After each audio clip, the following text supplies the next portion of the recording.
Talvez você olhe aqui hoje, meu Deus, a pastora de novo, vocês já estão enjoados, né, gente? Pode deixar, vai melhorar esse esquema da igreja aqui. Pode deixar comigo, deixa comigo. Vou falar pastor aí, pastor, manda outros mensageiros aí, Senhor, para a nossa casa aqui, amém? Mas enquanto isso, queridos, deixa Deus me usar aí para a bondade dele, amém? Esses 6 meses eu vinha pensando que agora, ó, ganhei um presentão que agora da missionária, socorro, gracinha. Já tinha tempo que eu estava olhando nas lojas lá e olhava aqueles simples, mas eu olhava aqueles filtros lá de vidro, né? Aqueles suqueiros, né? E aí eu ficava, voltar a pegar aqui assim, quando eu pegar um dinheiro, eu vou comprar. Quando foi hoje ela aqui, ó, parece que ela falou, vou saber o que ela queria. Ela sabia, mas não foi ela não, foi o Senhor que discerniu o coração dela por mim. As crianças podem ir para a salinha, amém? Até 12. 10? 10, desculpa. Amém? Eu queria que vocês se colocassem de pé rapidinho, né? Sei que vocês já deu uma esquentadinha aí, mas eu creio que o Senhor quer falar também conosco através da palavra dele, que é a nossa base, que é aquilo ao qual ele vai operar, não é? Sem a palavra nós não vemos a sua manifestação. Por isso Deus, quando ele criou o mundo, ele usou a palavra, porque através dela ele sabia o que haveria de ocorrer, já aconteceu, ou seja, viria a existência. Queria que você abrisse a sua Bíblia aí no Antigo Testamento, no livro de Neemias, no capítulo de número 1, do verso de número 1 ao 4. Amém? Depois, no final do culto da ministração, nós gostaríamos de brevemente dar uma palavrinha com todas as mulheres. Então, as mulheres não saiam enquanto a gente não fizer rapidinho só um feedback aqui com vocês, tá bom? Neemias, capítulo 1, verso de número do 1 ao 4. Neemias ora por Jerusalém. Hoje o Senhor vai te incentivar a ter uma vida de intercessão. Amém? Uma vida de oração, uma vida de quem experimenta o poder da oração. Neemias capítulo 1, verso de número 1 ao 4, diz assim: Palavras de Neemias, filho de Acalias, no mês de Quisleu, no 20º ano, quando eu estava na cidade de Suzã, veio Anani, um dos meus irmãos, com alguns homens de Judá.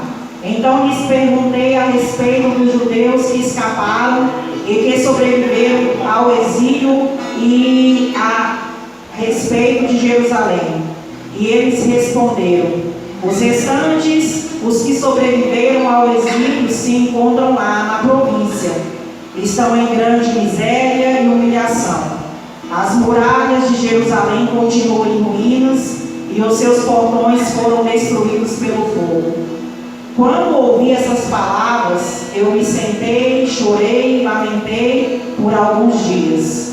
Fiquei em jejum e orando diante do Deus dos céus. E eu disse: Ah, Senhor dos céus, Deus grande e temível, que guardas a aliança e a misericórdia para com aqueles que te amam e guardam os teus mandamentos. Põe a Bíblia aí na sua cadeira e feche seus olhos nessa hora, amém? Pai, em nome de Jesus, nós louvamos o Senhor neste momento. Pai, aqui nós nos submetemos ao teu senhorio, ao teu Espírito nesta hora. Pai, em nome do Senhor Jesus Cristo, nós oramos e pedimos que o teu Espírito Santo possa, meu Pai, ministrar sobre cada vida, cada um que aqui está. Que o Senhor venha, meu Deus, trazer o aconchego do teu consolo, meu Deus, o direcionamento, meu Pai, para a sua vida, meu Deus, a resposta para a sua oração, meu Deus, amada, a força que esta pessoa precisa, meu Deus, que através da tua palavra o Senhor venha nos ensinar, nos corrigir, meu Pai, nos orientar, para que o Senhor venha ser glorificado. Nós assim oramos e entregamos as nossas vidas nas tuas mãos em oração, em nome de Jesus, e todos digam amém. E pode se assentar-se, amém? Muito obrigada. Aleluia. Hoje eu gostaria de falar um pouco sobre a história aqui do povo judeu nós vamos falar um pouco sobre a questão do exílio que eles passaram. Por 2 vezes, há um relato que houve mais uma, mas por 2 vezes, literalmente, Jerusalém, ela foi destruída. Jerusalém foi o lugar geográfico que Deus escolheu para manifestar a glória dele na terra através de um povo ao qual ele separou. Jerusalém também, simbolicamente, espiritualmente falando, ela significa também uma mensagem espiritual de Deus para nós. Nós vamos observar que nos livros e nos estudos nós vamos aprender que Jerusalém, Israel, ele é um sinalizador das coisas que ocorrem mundialmente. Daí você pensa a importância que tem esta cidade, este país. Vamos se considerar que agora, de um tempo para cá, ele foi reconhecido como também um país. Mas nós vamos observar aqui um fato histórico, aqui no Antigo Testamento, a respeito de um povo que por uma vez a mais experimentou uma situação muito difícil ali em seu habitat. Tanto espiritualmente falando, porque tudo começa com o nosso espiritual. Quando eu não estou bem espiritualmente, dificilmente as coisas externas estarão bem. Eu não falo bem de ter dinheiro e carro e casa. Eu falo bem quando você tem prazer, aleluia, com aquilo que você vive, o seu estilo de vida. Quando você se encontra satisfeito com a sua vida. Quando eu e você nos encontramos satisfeitos com a nossa vida que temos, nós estamos bem espiritualmente. Isso é um sinalizador para mim e para você. Mas quando eu e você estamos inquietos com o nosso estilo de vida, também pode observar que Deus está trabalhando algumas coisas no mundo espiritual para que eu e você cresça e essas coisas externas venham se modificar. Porque a Bíblia vai dizer que Deus nos deu vida e vida em abundância. Amém? Então há em você uma necessidade, aleluia, de crescimento. Há em você uma necessidade de plena satisfação. Há em você uma necessidade de realização. E nós vamos observar aqui que esse povo nessa época havia por uma situação ali geográfica, ali no sentido de reinados, eles haviam se afastado de Deus. Havia 2 reinados maiores, o babilônico e o persa. E esses 2 reinados muitas vezes assolavam a nação de Israel. E esses 2 reinados muitas vezes queriam tomar Israel para eles como a sua propriedade. Mas enganava-se essa nação e esses reis quando pensavam isso, porque a nação de Israel, ela é a própria menina dos olhos de Deus. Eu vou falar um pouco sobre isso e toda vez que eu dizer ou falar a respeito de Israel, de Jerusalém, eu gostaria que você se sentisse como ela, porque espiritualmente falando, você é o Israel de Deus. Você pode ver? O Israel de Deus, nós vamos aprender aqui nessa noite, porque que essa cidade, ela tem uma questão estrutural, ou seja, ela tem uma questão, aleluia, de arquitetura diferente das outras cidades. Não é por acaso. Não é em vão que em Jerusalém ela tinha uma arquitetura murada. Os muros dela, se nós formos ver ali no livro de Josué, vai mostrar tantas medidas que eu não me recordo agora, de largura e altura. Não era largurinha desses muros que nós temos hoje nas nossas cidades, nas nossas casas. Eram larguras como se fosse algo assim, pomposo, estrondoso, para poder proteger essa cidade. Hoje eu quero te dizer que esses muros também significam coisas espirituais que eu e você, aleluia,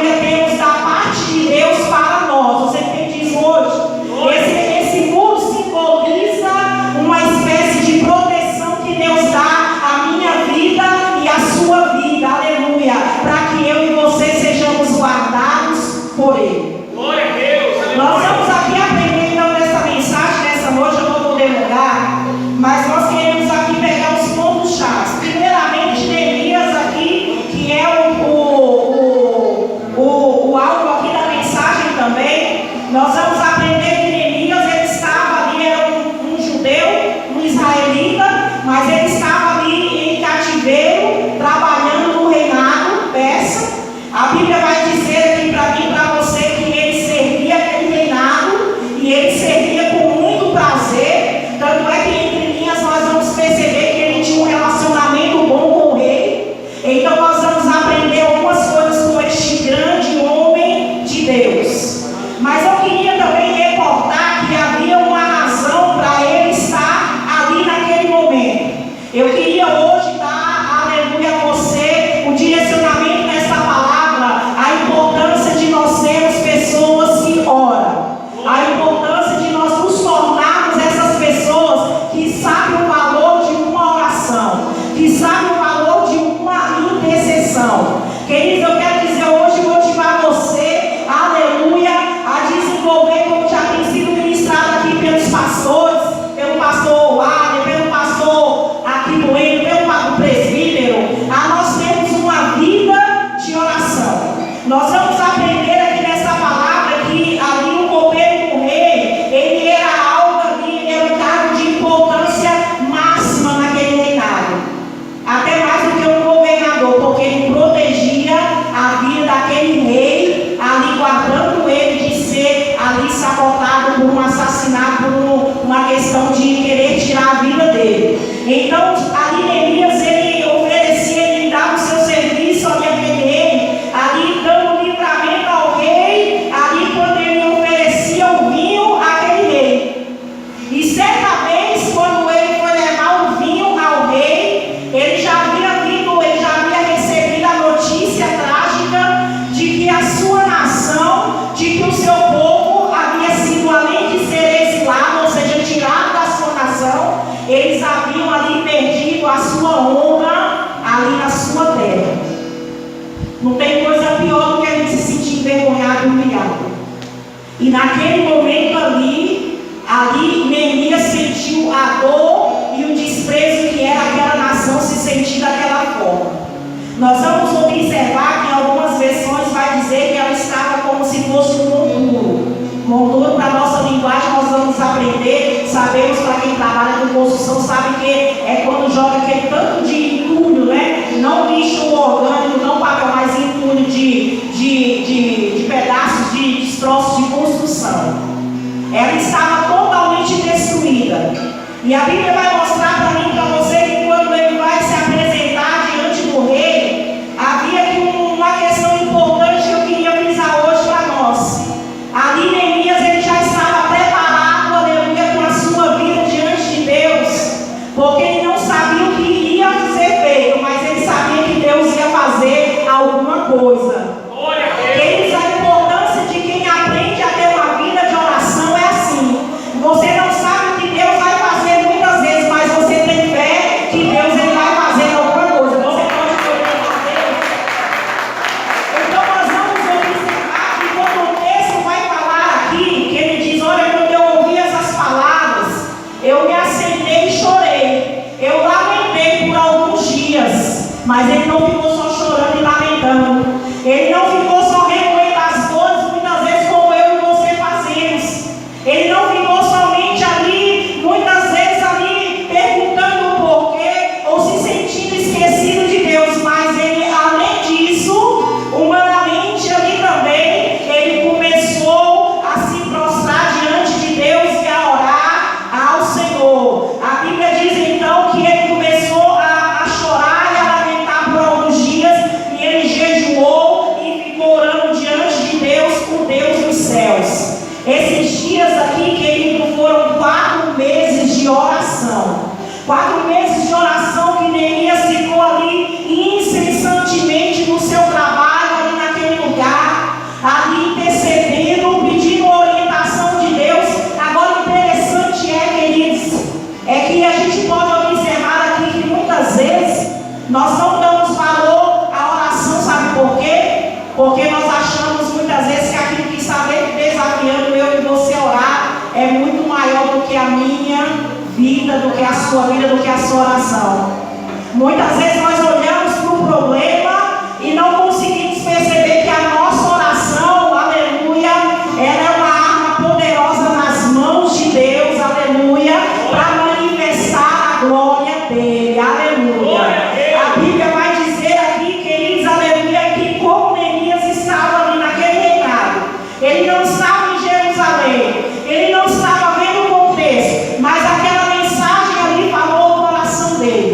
E aquela mensagem falou aquele coração, aleluia, de uma forma tão forte e dolorosa, que ele percebeu que ele poderia fazer alguma coisa para mudar aquela história. Eu quero dizer para você também hoje, nessa noite, aleluia, Deus ele não tem permitido algumas lutas na minha e na sua vida em vão, não. Deus não tem permitido algumas vergonhas, alguns lamentos na minha e na sua vida em vão, não. O que ele tem permitido é que eu e você venhamos experimentar também o desejo de acreditar que a nossa oração, aleluia, ela pode modificar uma história, não só a minha, mas ela pode modificar a cidade, ela pode modificar, aleluia, um país, ela pode modificar uma casa, ela pode modificar uma vida. Por isso eu queria que você levantasse a sua mão hoje e glorificasse ao Deus dos deuses, Senhor dos senhores, aleluia. Aleluia. A oração, aleluia, quando eu tenho esse hábito de orar, de confiar que Deus ele vai fazer algo. Queridos, o contexto às vezes é doloroso. Ontem nós assistimos aquele filme Quarto de Guerra e foi bem interessante. Para quem já assistiu sabe qual é o contexto desse filme e sabe que o contexto dele maior é que eu e você venhamos acreditar na oração. Neemias ele teve esse princípio em sua vida. Neemias teve, aleluia, o discernimento de que se ele orasse, buscasse, Deus poderia fazer alguma coisa por aquela nação. Queridos, um fator também que eu aprendo aqui nessa noite é que muitas vezes nós não queremos orar também, porque muitas vezes nós não conseguimos sentir a dor de algumas situações que ocorrem externamente que não pertencem a nós, diretamente falando. É difícil você se tornar uma pessoa que ora quando você não tem também o desejo de ser um intercessor. O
Fiquei tempos, né? Daí você tira. Eu era aquela pessoa que toda semana mudava o cabelo para tentar melhorar aquele problema que estava lá dentro de mim. Vocês veem esse cabelo crespo aqui tem um propósito de Deus. Glória a Deus. Tratamento. Às vezes a gente não entende. E eu fiquei bem, chorava. Mudava o cabelo, pintava de laranjado, de loiro, de aplique, de preto, de vermelho. Fazia tudo que vocês viram, eu faço toda doida.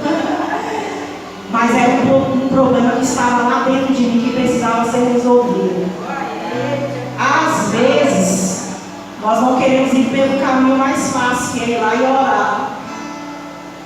Ou às vezes nós oramos, mas nós pensamos que a dimensão daquele problema é tão grande que, meu Deus, não estou vendo solução, não vejo saída. A gente fica como o Salmo 121, né? Eleva os meus olhos para os montes, de onde vai vir meu socorro? Claro que meu socorro vem do Senhor, que fez os céus e a terra, aleluia! É dele que vem o céu e o meu socorro, aleluia! É do Senhor que vem a resposta para mim e para a sua vida, aleluia! Hoje eu tive uma vida especial com essa esposa que esse pastor abençoado. Vou falar, esse pastor ama vocês, viu, meu filho? Tanto que eu sou, vamos orar.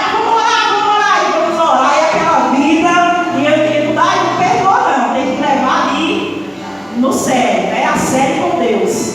E o quanto que o Senhor tem nos agraciado com a felicidade mútua. E o tanto que Deus tem nos realizado, não falo apenas de físico, mas eu estou falando de alma. Eu estou falando de emocional, de coração, de amor. É diferente. Porque quantas pessoas estão também à espera dessa ação sobre as suas vidas e veem isso como algo, um problema muito insolúvel já. E começam a apelar para tantas coisas em sua vida, ou então entram no estágio de desistência e pensam que não tem mais jeito e assumem aquele papel de desistência. Eu quero para você, aleluia, falar para você nessa noite aqui como Neemias, aleluia. Ele recebeu a notícia, ele se abateu, ele lamentou, ele se entristeceu, ele chorou, mas ele também teve uma reação, aleluia, que alegrou o coração de Deus e fez Deus se mover ao favor dele. Eu estou te dando hoje uma chave espiritual. Deus está te dando hoje uma chave espiritual para que você mude aquela causa, para que você não chore mais, mas para que você ore e veja a ação do Espírito sobre a sua vida. Você pode receber essa noite. Aleluia. Glória a Deus, louvado seja o nome do Senhor. Jerusalém, no hebraico, Jerusalém, ou Jerusalém, que deriva também da palavra que significa temor. Temor. Salém, que significa também ali a questão do aconchego, perfeição de Deus. Aqui nós vamos observar que Deus tinha um cuidado especial com Jerusalém. Queridos, eu quero dizer para você, nessa noite, talvez você olhe para a sua vida, para a sua história, de trás para frente, de frente para trás, e algumas coisas você questiona e não concorde com Deus. Deus, por que a minha vida está assim? Ou por que a minha vida ainda não mudou? Eu quero dizer para você que Jerusalém ela estava em destroços. Ela estava em ruínas. Os que estavam lá estavam vivendo em total miséria. Estavam vivendo em total vergonha. Pega o espiritual aí hoje. Deus está dando uma bênção aqui hoje para a igreja. Deus está dando para você que vai honrar você. Deus vai dizer para você que o tempo da vergonha não vai mais prevalecer na minha e nem na sua vida. Você pode crer essa noite dessa forma? O tempo da vergonha não vai prevalecer. Aleluia. A Bíblia vai dizer aqui que os mensageiros foram lá dizer: a terra está destruída. Os que ficaram lá estão em total miséria, estão em vergonha. Mas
Bíblia vai dizer que ele começa a relatar ao rei o que estava acontecendo.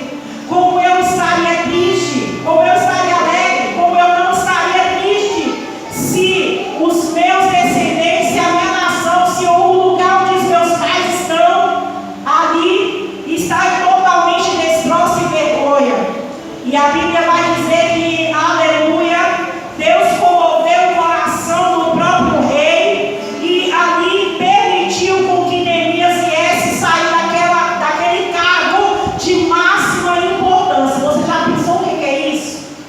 Ele arriscou a vida dele porque Deus ordenou em favor daquela nação.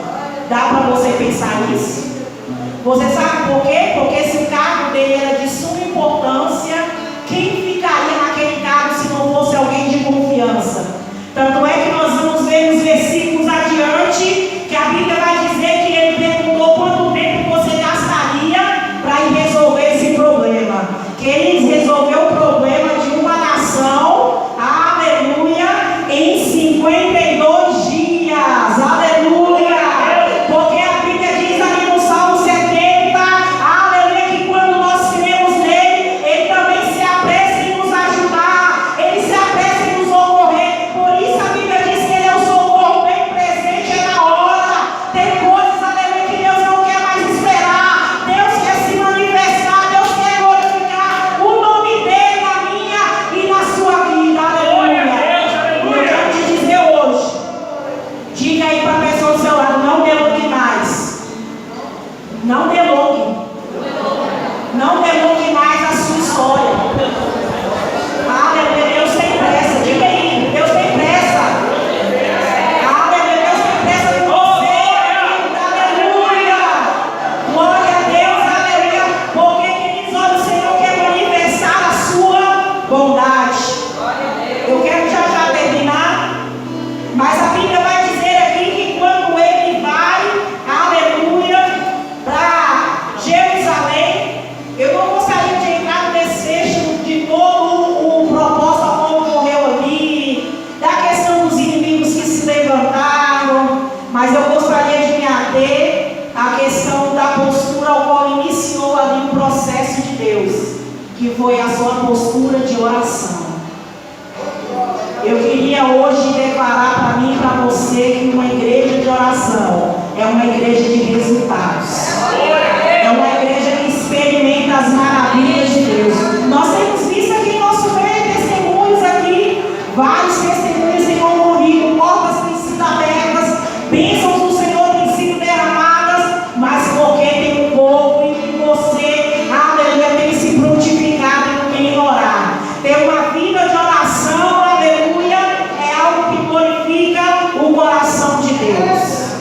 Tanto é que a Bíblia vai dizer que o próprio Jesus ali em Mateus 6, a partir do verso de número 9, vai dizer a respeito da oração mais conhecida da face da terra, que é a oração do Pai Nosso.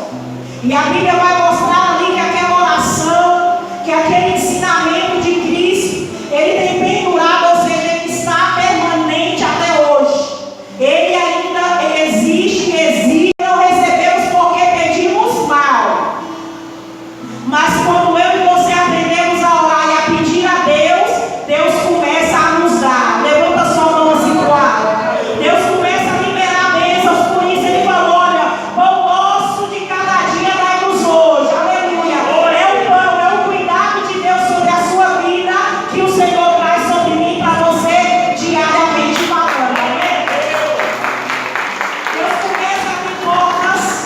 Deus começa a mover onde não há possibilidades. Aleluia. O terceiro propósito, princípio também, ou seja, benefício na verdade, para que eu e você, quando temos uma vida de oração, recebamos, é que eu e você recebemos literalmente o perdão dos nossos pecados. Glória a Deus. Literalmente, quando eu passo a ter uma vida de oração, eu passo a aprender também que a minha vida de perdão ela é algo real. Aleluia.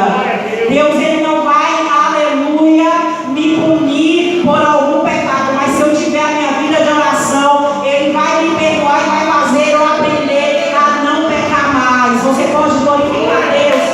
Uma vida de oração,